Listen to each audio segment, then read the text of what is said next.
Yo, what's up? It's Tog. A lot of people have been asking me to make like a deck tech and like also like a guide on this deck, which I've been really busy. I haven't been able to do it the past 2 weeks or something, but now's probably the best time. I just finished off the first Meta Weekly held by Riftbound Meta, old Zachary.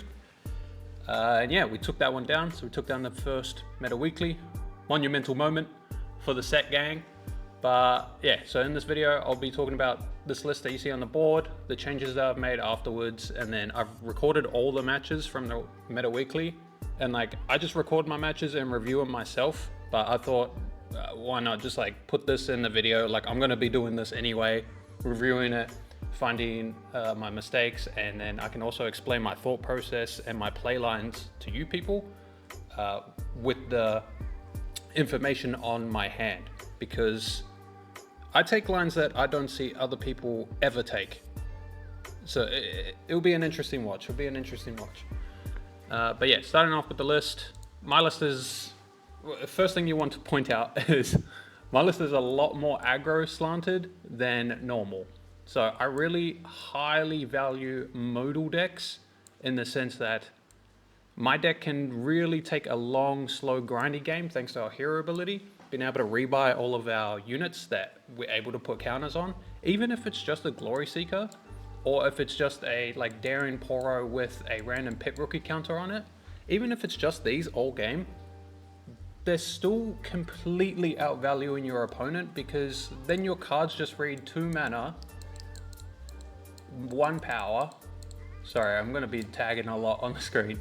And then it's like 3 plus whatever you did with the other counter. We won't count that yet though. But like 3 might and then 2 might. Like, we're just paying 2 mana, 1 power for 5 might, essentially. And like this second might, the body comes in readied because it just goes back to base, exhausted. And then it untaps on your turn. So it's like, just spamming the small bodies like Cytheria and Glory Seeker just once is like already enough to outgrind most opponents. And by doing it on these small units, you're gonna see I win a lot of games by just out aggroing my opponent.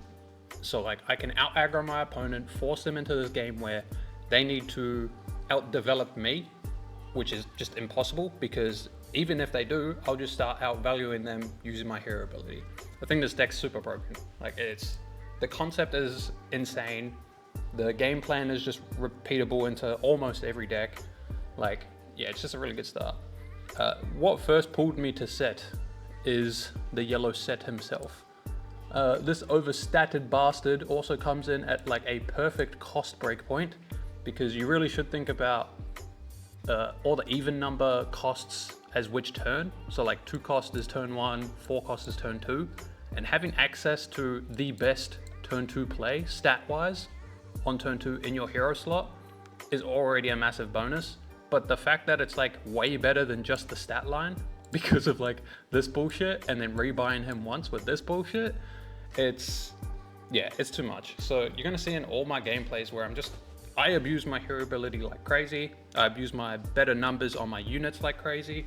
I force my opponents into having to play this build more might than me kind of thing. And if they ever stumble, I'll tell you, if they ever stumble against on them making more might than me, I'm just crashing my board into theirs and I'm saying what's good. So yeah. So 12 2-drops to facilitate that ability to play both aggro and also still being able to outvalue my opponents. I only run the really strong spells, so Showstopper, Challenge, Call to Glory. I've got 1 Arena Bar and then 1 Hidden Blade as like tech options. I have more Arena Bars in the sideboard, but they are just bricks into aggro, and it doesn't play into that line of me trying to spam more might than my opponent. If you draw Arena Bar against Jinx, Annie, MF, Victor, I like just the first ones off my head, maybe even Yasuo, I think the game's very hard just by drawing the Arena Bar, because you really need all of your cards to be doing something when you draw them in order to win those games. Win that game 1, I should say. But yeah, and then like challenges, base removal, the fact that it costs 2 just lets you be able to do double spells with it as well. All these spells though as well, well not all of them, but like Showstopper and Challenge, I don't know if you guys can hear the weather out there, but these spells like Showstopper and Challenge, you really want to be looking at them in your hand as in, okay, what am I going to combo this card with? Like, what is my entire turn going to be when I play this challenge? Because you want it to be the most high impact thing that you can. And so like, I always try to line up my challenges with my big units, you know? So like Kraken Hunter plus Challenge is only a 5 mana play.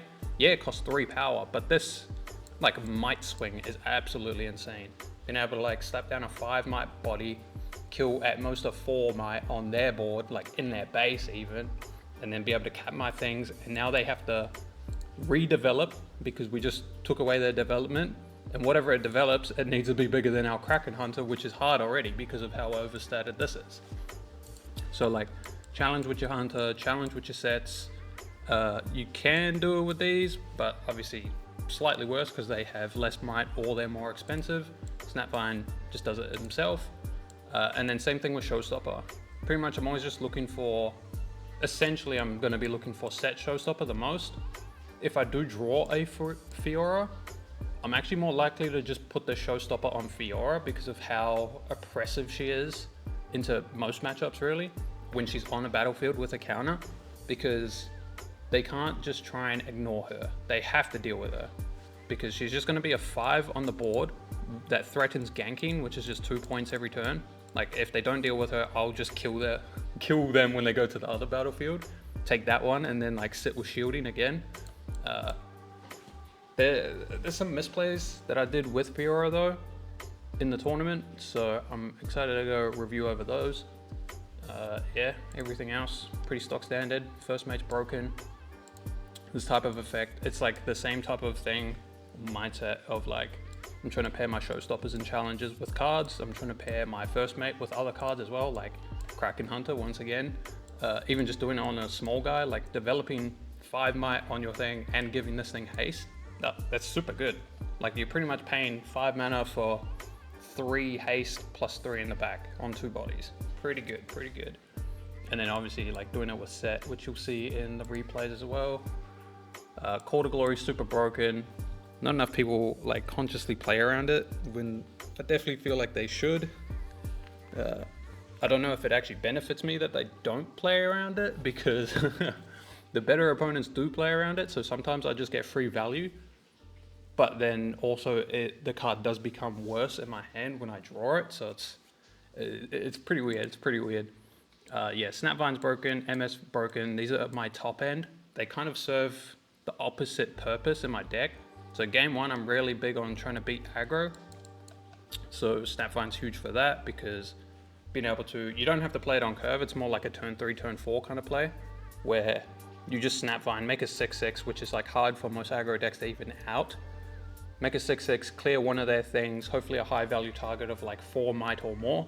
And then you're essentially you're paying 5 to get a 6 mana body plus like whatever might you kill. So you get like 10 points of might out of a Snapvine against aggro. And then against aggro, I'm putting my Showstopper, Pit Rookie, whatever on this fucking Snapvine because now it's a fucking 7/7. And that's just gonna trade off 7/7 into a 6/6. So we just like pay 5 mana for 7, 11, 18? No, 17? Just get like 17 might out of our 5 mana. And so like, yeah, that's just all I'm trying to do.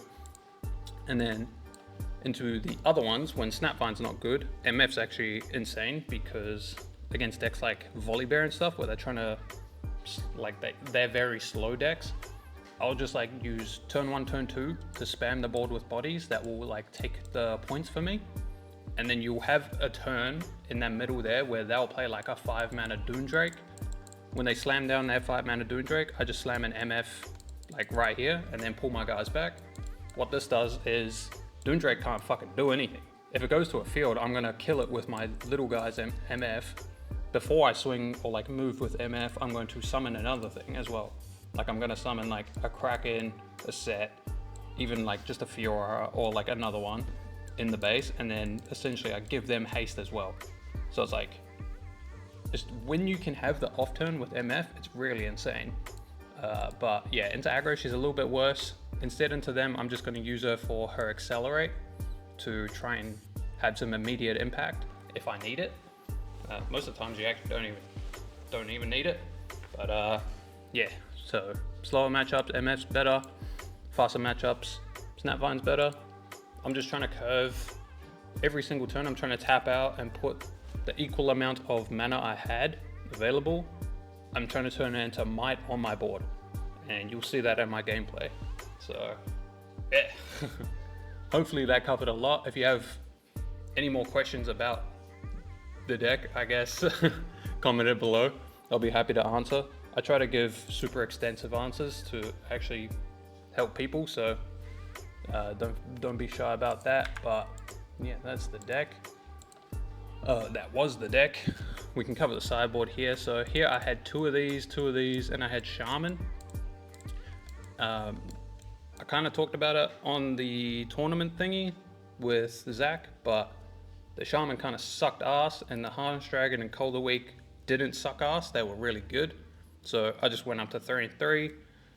And I think I also changed my runes. I upped one more yellow rune because there was one turn I bricked on being able to do set turn 2, and it fucking hurt. I almost lost the game because of it.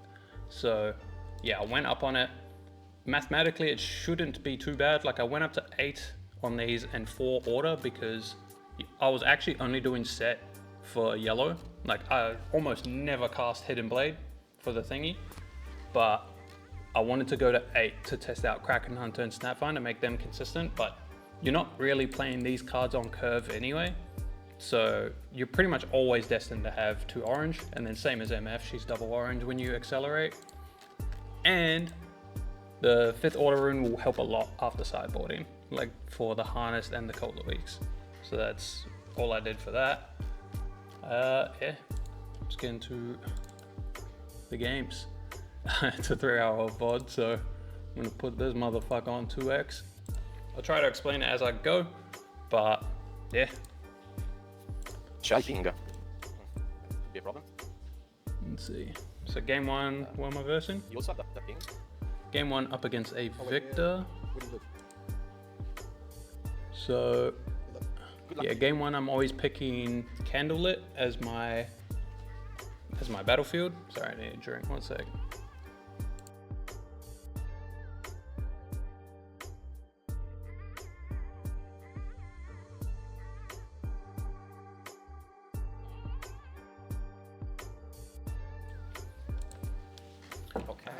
Yeah, game 1 I'm always trying to game 1 I'm always doing Candlelit as my battlefield. So what this does for me is I'm just trying to find the key cards for the matchup, because I just feel like at the moment I have a better understanding of my matchups into every hero than my opponent would. So I kind of abuse that with this. It's also pretty low impact to give your opponent the opt when I kind of built my deck based on the math of the cards. So our cards in theory should just be better than our opponents. There's going to be these weird moments where it does punish us a little bit, like into Teemo they can flip a Nocturne, obviously that would suck. Into purple decks they can just search for a Rebuke, like put everything to the bottom and look for rebukes. That can suck, but every other case it's infinite times better than doing some like weird non-game altering game 1 battlefield. Like I used to run back alley bar because there's actually a couple ways that we can abuse it, like first mate, MF, etc., and ganking from Fiora. So, but it's just like, I'd rather just take the opt because it's just better. Like, we actually get more uses out of it, and it's really good, and you'll see how I utilize it. But yeah, up against Victor, I lose the die roll, so terrible start for us. Good luck. We're just hoping to, right now, How does your battlefield win? we should talk about the mulligan. Right now, I always just think about, okay, well, what's their ideal curve? So they're probably just gonna go 2-drop into 4 mana do whatever, I don't know, fucking, hopefully just not a Cull and then another 2-drop. Cull plus 2-drop honestly isn't even that bad because we're just gonna go 2-drop anyway. So yeah, I guess we'll just see what they end up doing. For the mulligan, Snapvine's not very good in this specific aggro matchup because they don't really take the battlefields with anything besides tokens if they're good. Triple Pit Rookie's a bit too much. We do want to find more relevant threats, so I do mulligan one of them, which is fine. Just playing one on turn one, making sure we have a 2-drop and then being able to find counters to put on our units is really good. So having the second Pit Rookie is really nice. Can't remember how I play this, but I suspect I'm even going to put the counter on the Pit Rookie because our goal should be to put a body on the field with a +1 counter. What this does is it's really hard for Victor to actually push and keep a swarm, if that makes sense. So the more units that they have to send into this in order to clear this, which will just go back to our base, means less units for their stratagem turn, which is a big positive for us because we're just going to retake it anyway. So it's like we want to adopt this whole strategy against them with counters. So yeah, keep the second Pit Rookie, mulligan those two. Yeah, you see me thinking on. Oh, I keep the snap. I think this is just incorrect. It's already a mistake. What am I gonna snap? What's my thought process here? Maybe like the student. Honestly, that's probably is what I'm thinking. Like if they go student, take the point, like we go rookie or whatever pass, they take the point. We can't really beat over it immediately. I mean, technically we can, but can also just do on curve, snap vine, kill this, put the counter on this. That's probably what I'm thinking. By the way, these games are like, this tournament started at 3 in the morning for me, so some of these decisions may just be fucking bad. Okay, I'll go. Ready? Top 2. I'll play my scout. So scout for them. So we're pretty happy to see that.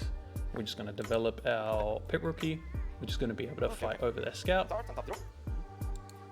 So now they should just be playing like a 3-drop plus Victor or whatever. Maybe they can take a point and then summon to the point as well to make sure I don't just walk over it for free. Sorry, I'm kind of slow by thinking. They'll lose units, but they can possibly trade off our rookie. Possibly correct for them to go here and then put a token there. Yeah, when I see Victor, okay, I remember this a little bit. When I see a Victor player playing Victor on turn 2, I'm so fucking happy. I'm so happy, it's insane. Like they've developed only one body. Obviously it will make another body when I kill this bird, but like, I don't know how to explain it. It's just like such a low impact play compared to just like doing manufacturer plus a body, plus another body, and then just like swarming the board, being able to take all these extra points and stuff. And then it also costs them a might for this, so their next turns are going to be affected as well, which I'm pretty happy about. We also have the challenge, so just directly answer it, which is massive. I think I'll go with one on the bottom and one on top. So we're going to untap with 5. It's a most efficient mana-wise to play the Snapvine, but Snap on that seems terrible.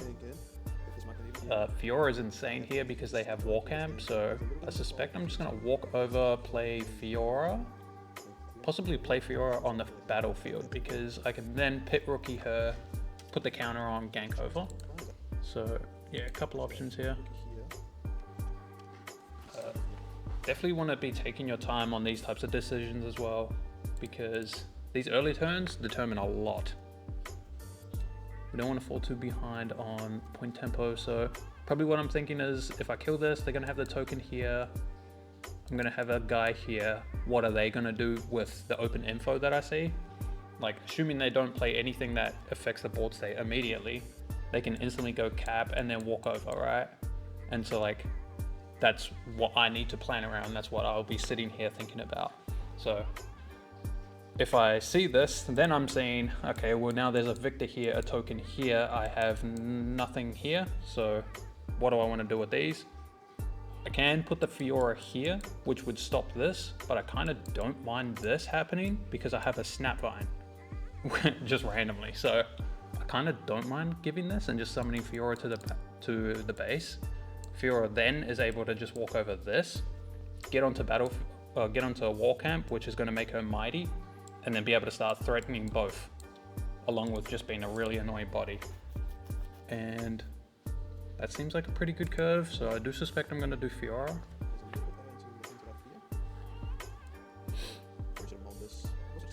Yeah, you can see me hovering.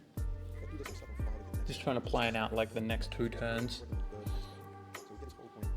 I do think I was talking into the mic in the replay, but I didn't realize the volume was terrible. Okay. So after Fiora, So I end up going to the opposite side, which is pretty interesting. So I could have taken this away. Oh, actually, am I a genius? So running over this doesn't do anything because they get to keep the body, and this body can just like immediately move here anyway. Whereas if I just take this one, they'll still be on 2 points on this next turn, because just instead of conquering this, they get a hold point, and they're still only just on this one bird, but they won't get this mana back. So that's the angle that I'm taking here. This also is going to play around them being able to, they can't Victor run over my thing, and they can't Victor run back over here. So my Fiora's like free reign to walk over. So yeah, I think that's like insane actually. Right? Okay. I'll draw. I'll get my old point. Very clean line. Missed it on the replay. Yeah, so this line, copy it again. This line just slightly plays around cold better and keeps my people alive. So yeah, over to them. They go drummer. I'll then go with the Victor ability. And just make a little thing. One floating. Maybe sniff out a stupefy. But yeah, this is a really good spot. Okay, that's pretty annoying though. First mate's a great draw. Yeah, first mate actually saves this here. So obviously it's Hidden Blade. It can technically be Consult the Past, but if you can afford to play around Hidden Blade, then you might as well. And that's exactly what this did. So I think I would go Pit Rookie back, do this guy, probably in base, FM, untap, walk Pit Rookie here, and then do the smallest thing possible to force out the Hidden Blade, whether they do it on their own thing or on ours. So there's a chance that it's just Stoop and Consult, but I'm not going to play around that, I don't think. Like, not worth overthinking it like that. So yeah, and then we still have 4 mana, so we can develop either another Fiora or develop our set. So we get to have an effective battle phase, plus develop a high value target, plus put multiple bodies in the back to be able to facilitate ourselves against Cole. So yeah, this is what I mean about being able to plan out your first turns, because yeah, obviously it just matters in way too much in these games to just like do willy-nilly shit. Turn 1, turn 2, turn 3 should be in everybody's heads as the most important. Make sure you get these ones right. Set yourselves up to win. So Hidden Blade himself, short, and get to cap. And now we have the point lead, point tempo, if they can't take both fields. So perfect. We see 2 Cytheria. My deck does have a lot of 2-drops. I'm able to just cycle them away. So Candlelit good. Fiora does have shielding, so she's going to be able to block 6. Victor is 4, 5, so you can just go Victor plus token. Okay. So yeah, I'm just going to put Pit Rookie on the Fiora. On the drum. Oh, wait, sorry. And then, yeah, okay, this was a little bit inefficient. So if this was my line, I should have just done this part first, where I kill the Victor, because now he has an extra token from this. So yeah, that's a misplay. I should have planned this out way better. I'm pretty sure all that was happening is what I said before, where I'm thinking about, I'm just going to slam a 4 mana creature, 4 mana, like a Fiora or a set. But what ends up happening is I realize he can just walk over my Fiora with Victor plus a token, and then I'm not happy with that trade. So I need to do something to help the Fiora. That's why you need to sit, bro. You need to sit, plan the entire turn out. Just lazy by me, absolutely lazy. Don't give yourselves like an out for this types of shit as well on yourselves. Oh, it depends who you are. I'm hard on myself when it comes to these stuff. Like, I don't accept when I make small misplays like this. Okay. I really try to dial it in On after making a mistake like that. Oh, wait, sorry. I think Because this could cost me a game in a tournament, which can cost you real money. It doesn't make sense. So yeah, I think you kill it. Okay. kill that. So drummer can come in for 4, makes a token, so it'll be 6 Okay, she's a 6. with the token. Full start. It's personal. 4 and 2, which just trades with Fiora, which I'm pretty fine with. I've got plenty of runes. I'm happy to just set Protector, and then he can't really do much. Like, he can't cap both if he does do just that. I'm also pretty happy if he just tries the stratagem here and take both boards, because I've got a Snapvine. Hopefully I can use it on the drummer if he does stratagem, Go with drummer here. etc, etc. Spawn my unit while attacking. Yeah, this makes sense by them. I should just kill off the token. Yep, I take a point. I take my vision. kill off the token's good. One top, one bottom from them. They've got a lot of cards, but I'll go. cards in hand aren't cards on field, so technically they're not doing anything yet.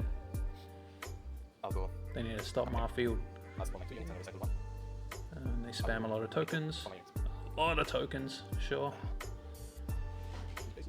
But here, get to do the thing that I was talking about before with the Fiora. Like, pretty sure I'm just gonna snap gank over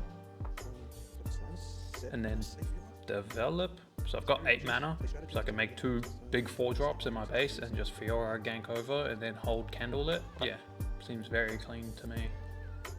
Did I get my hold point? Yeah, I did. What were these?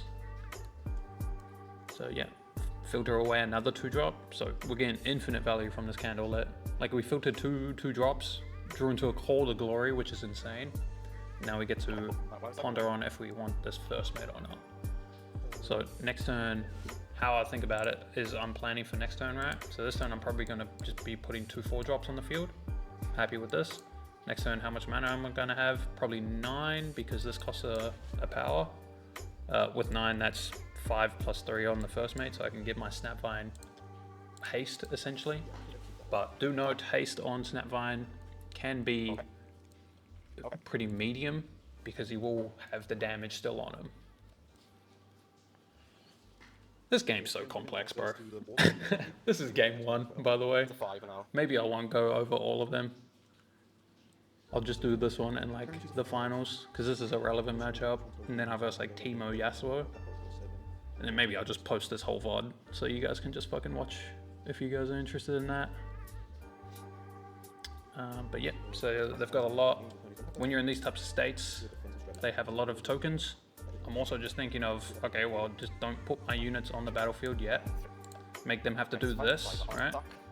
If they want to do this and then hold the battlefields and hold up stratagem, I'm more than happy. I'm like, whatever, it's fine. But yeah. Mine goes to 2. So now we're going to go into our math. Yeah, okay, she goes to 5 because she has shield, yeah.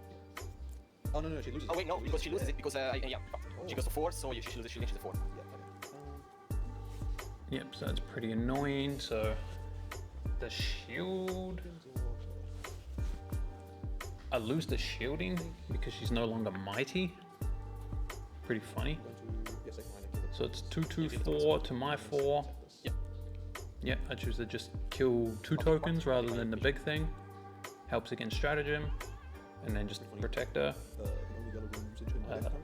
Next turn I'm going to have 8 mana, so even if I don't Snapvine plus first mate, I can just like hard cast the Call to Glory anyway, which is also very fine.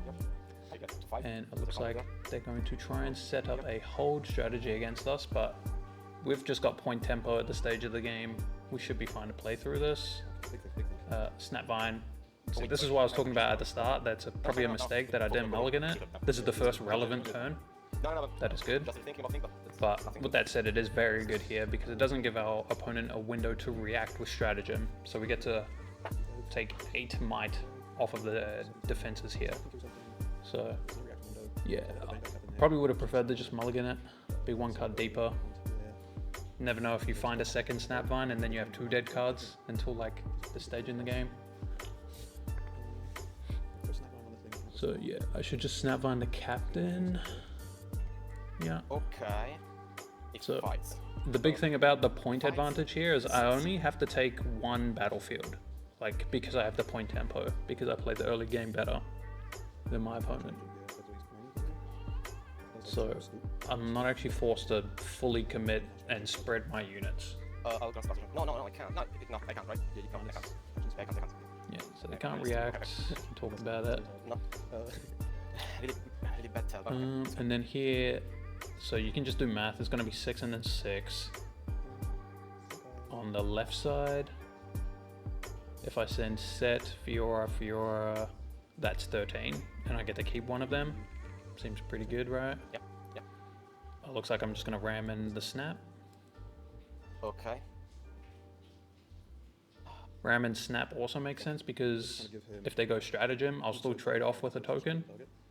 And I'm pretty fine with that. Yeah, you got it. It's also perfect that, yeah, he's only got 3 damage on him, so opponent actually just gives it, which makes sense to me. Because a Stratagem would not actually help them that turn. But yeah, point advantage, we have point tempo here. So yeah, we both know, me and the opponent both know, it's just open info that he's holding up Stratagem here, so I'm just doing the math in his face. We'll double check. So it's 24. Do the math on ours. It's 24 because of the war camp, so all of this is with war camp math. I think ours was 22, and we're not able to play the Call to Glory, so just gonna leave it like this. Like, what's the opponent meant to do here? I can't imagine what their best play is. I guess their best play is like Harness Dragon, but who cares? Yeah, like this, who cares? Like, are they gonna hold up Stratagem? When I see them tap this, I'm like, okay, they're not gonna hold up Stratagem, so I probably just need to play around Siphon, maybe double Siphon if I can. But I do think he takes us back, which I allow. Still an early game, no need to be weird shark about tournaments with no prizing. Just let people take their takebacks. If they ask for it, of course. A lot of people are too honourable. No, I made a mistake, I must suffer. Which honestly is fine. Kind of goated mindset. But yeah. So it's just doomed for him. Like, in order to stop us, he probably had to summon those to the battlefield, but then we don't even have to push into it. So this is what I'm talking about in the early game. Early game, we just played our units in better positions, played the point game better, developed more might than our opponent, which allowed us to get the point advantage over them even though they went first. And just look at how I'm weaponizing it in these end stages of the game. Like, actually just weaponizing the point advantage. I don't have to come into you because I have point tempo, you have to come into me. And so I'll just make that as annoying as I can. And then, potential hidden blade there. Pretty annoying, but again, I don't actually have to go into it. And he's trying to hold up his Stratagem because he needs to, otherwise I'll just win, right? But now I can just ship everything to the left. So it's just a math question. Like, if he untaps, goes Stratagem plus, like, kill our biggest guy with a hidden blade, maybe even 2 hidden blades, do we still hold? Probably. It's like, they'll have 13, and then we'll have 3, 6, 8, 12, 16. And that's if they have perfect kill our 2 biggest set and the thingy. And that's without casting cards. Like, we can still cast our cards, so the game should be a lock. I think I'm probably just checking the math. Can I just, like, run into him and kill him? Like, can I just end the game right now and not even give him any out? Yeah. But yeah. Just pumped up. Pass. I think it's just yours. I'll take my point of holding. Point advantage is king. I'll just reveal Maiden Blade. He's gonna go for a dig. I don't know what he can find though.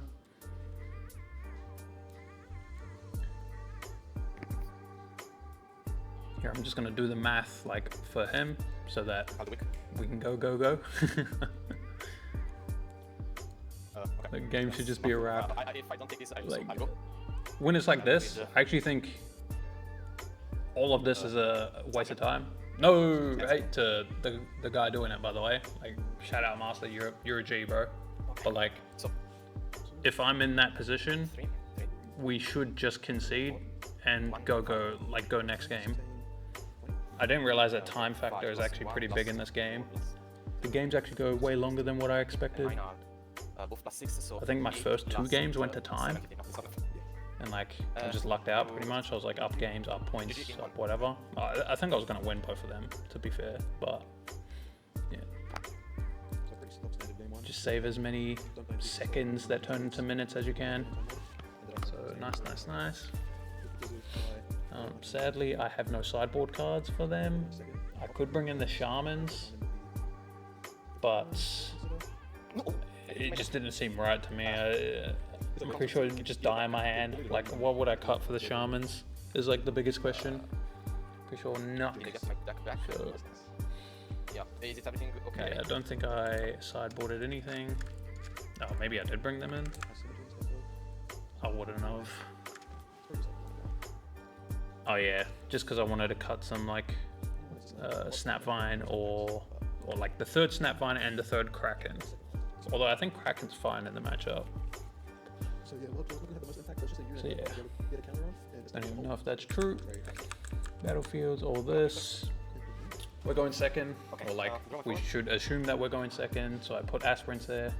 They give us obelisk, and I was just like, okay. I was like, okay. I'll do that one. So our battlefields is really important. Don't let your opponent go second with 4 mana. It's illegal. It's actually illegal. Like, I'm just gonna do like turn 1 Fiora or turn 1 2/2 drops. I'm probably gonna keep the 2-drop in case I can do 2/2 drops. Nah, looks like I'm just gonna slam Fiora. This plays into Cole Okay, can I go? a little bit, but Okay, I'm ready. I'll it raise my should be fine, right? I'll top the 3. I'll go with the Sentry and Victor. Sure. You can go. But yeah, obelisk for them, obviously. I can see the point. They're gonna be able to double cap, Start, I'll but go here. if I just do 2/2 drops, I'm running over both of them anyway. If they don't cull me here, like I have a premier unit, so yeah, they're forced to cull. Sorry. Just can I spawn the Victor unit and sacrifice that? It's before you. Okay, thanks. So you just wanted to make the unit And- first, so you can hold on board, like sure, it's whatever. Here, it's our turn 2 and we have 6 mana. So we have a lot of options. We can just develop 2 things. He's holding up 2 mana, which is kind of suspicious. Like it could just be a 3 cost in his hand. No, if it's a 3 cost, he goes cold plus play the 3 cost. So it's probably just like full bricks, or there's a hidden blade in his hand. So if I go first mate, yeah, first mate Cytherea, the push should be free, because if he hidden blades us, I'll just save her and draw 2. If he hidden blades himself, it's like whatever. But he doesn't even do that, so yeah. So that's why I didn't go Kraken there to play around the hidden blade, but it looks like it was just an inefficient turn from them. So yeah, they're only up 1 point here. I'm going to be able to take this point. We still don't have point advantage, point tempo, because it'll be 3-3, but then it's on their turn. I draw and spawn. So if they do take a point, they'll go to 4. So they have the point tempo. So yeah, you're going to see me plant up. We drew a bar, which is nice in this specific situation. Gonna just plant it up on thing, but I want to point out this bar would be pretty bad if like on their last turn they actually used the 2 mana and had an extra unit here to attack with or like defend with on here, whatever, and then like the entire game's like already changed. Like maybe I couldn't have even taken over this. Like I think his misplay has already given me enough space to develop my bar. Just going to pull back Cytherea because when you do have a high priority buff target in Fiora, I want to save my res for her. So Cytherea's revive is kind of fake. I don't want her to get walked over. Once again though, we're going to see Fiora just like doing a ton of work. If they want to deal with her with spells like Hidden Blade, they're going to have to run into it and get a deflect cost. If they want to try and cheese their points on opposite side battlefields, I'm just going to gank over. So yeah, And I'll pop that door. And they pass with 3 up, so I'm highly suspecting the Hidden Blade, so you're probably going to see me just slam this Snapvine on the token. Okay. Or I'm just happy to give the trade, I guess. Okay, yeah, anything on the attack? Nothing. Okay, try to shine. Oh, and then it's Shen. Okay, I wasn't suspecting a Shen. But yeah, Fiora's 5, so we get to trade it off anyway. I'll just protect her. Fine trade for us. We can just walk the Cytheria over the token now, and then play units on the battlefield. We have 9 mana. We're so rich from this obelisk. And that's the other massive thing about Fiora, like not costing any might, and we're getting this much value out of her, you know? So all of these turns we're just like super far ahead. So here, should probably do set, right? Set plus bar counter on him, on the battlefield. Yep. Looks like I'm just gonna develop my base. Set should be untapped, by the way, from the Cytheria. Yeah. So that's probably why I left it like this. He can walk over it, but then now his unit's going to be vulnerable to me. Excuse me. But I think I walked into... Yeah, that's a Harness Dragon, isn't it? By leaving the thing there. So stupid play by me. Very bad misplay. Just as I was talking about the thing before as well, we have a high priority target with a counter on him. Just let the small guys die, and I just don't fucking do it.